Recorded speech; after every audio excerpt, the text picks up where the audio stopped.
नमस्कार मित्रों, गरुड़ पुराण में हमें मनुष्य के जीवन और मरण से संबंधित ऐसे कई रहस्यों के बारे में पढ़ने को मिलता है जिन्हें जानकर कोई भी व्यक्ति अपने जीवन की गति को सुधार सकता है। इस प्रस्तुति में आज हम जानेंगे कि मृत्यु के बाद जीवात्मा कितने दिनों तक घर में रहती है। हमारे धर्म शास्त्रों में इस संदर्भ में क्या क्या वर्णित किया गया है, वह सब हम आपको इस वीडियो के माध्यम से बताएंगे। मित्रों, स्वागत है आप सभी का एक बार फिर से हमारे इस YouTube चैनल डिवाइन नोइंग में। आध्यात्मिक और धार्मिक ज्ञान वृद्धि हेतु चैनल को सब्सक्राइब करें और अधिक समय न लेते हुए आरंभ करते हैं।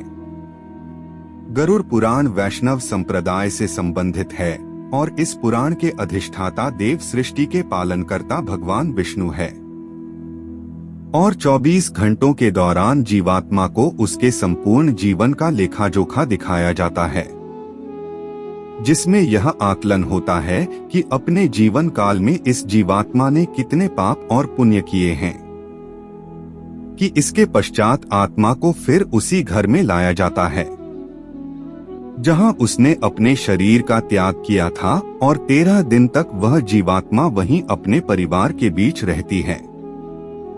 वासना से भरी वह जीवात्मा बार बार अपनी देह में प्रवेश करने का प्रयास करती है, किंतु यमदूतों के पास द्वारा बंद जाने से वह कुछ भी करने में असमर्थ हो जाती है।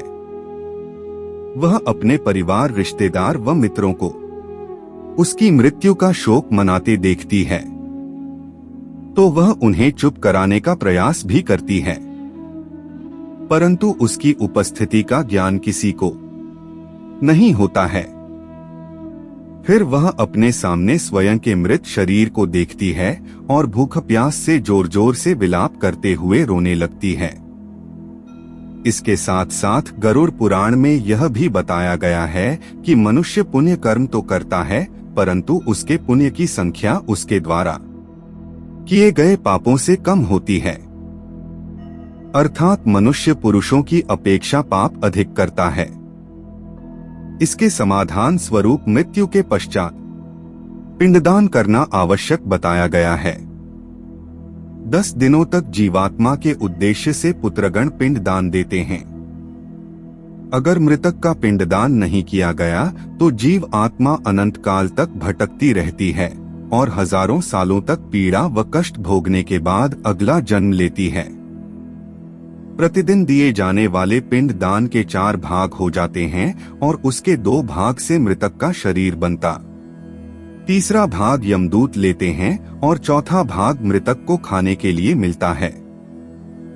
9 दिन रात में प्रेत पुण्य शरीर युक्त हो जाता है।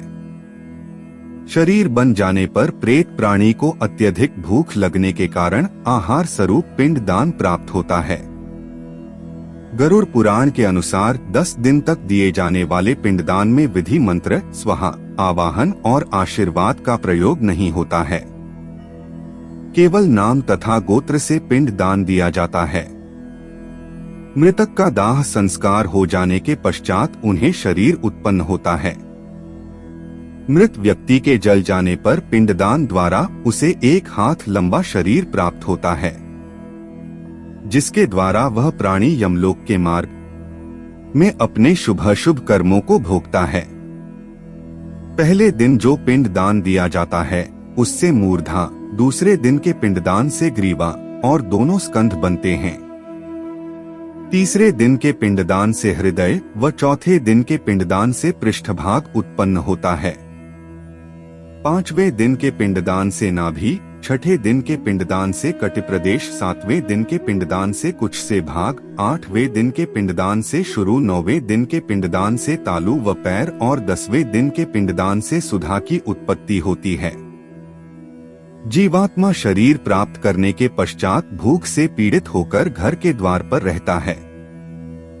10वें दिन जो पिंडदान होता है उसमें मृतक का प्रिय भोजन बनाकर देना चाहिए, क्योंकि शरीर निर्माण हो जाने पर मृतक को अत्यधिक भूख लगती है। प्रिय भोज्य पदार्थ के अतिरिक्त अन्य किसी भोजन का पिंडदान देने से उसकी भूख दूर नहीं होती है। 11वें और 12वें दिन प्रेत भोजन करता है।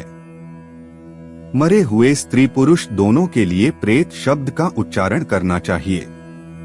उन दिनों दीप, अन्न, जल, वस्त्र जो कुछ भी दिया जाता है उसको प्रेत शब्द के द्वारा देना चाहिए, क्योंकि वह मृतक के लिए आनंददायक होता है। 13वें दिन शरीर धारण करके भूख प्यास से पीड़ित वह प्रेत यमदूतों के द्वारा वहां पर लाया जाता है और यहाँ से इसकी यमलोक की यात्रा आरंभ होती है।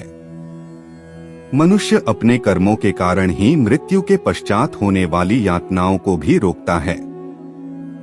जो व्यक्ति जितना पीपी होगा उसका अंतिम मार्ग उतना ही कठिन होता है और वह जितना पुण्यकारी, निष्कपटी और भगवत प्रेमी होगा उसकी स्वर्ग की यात्रा उतनी ही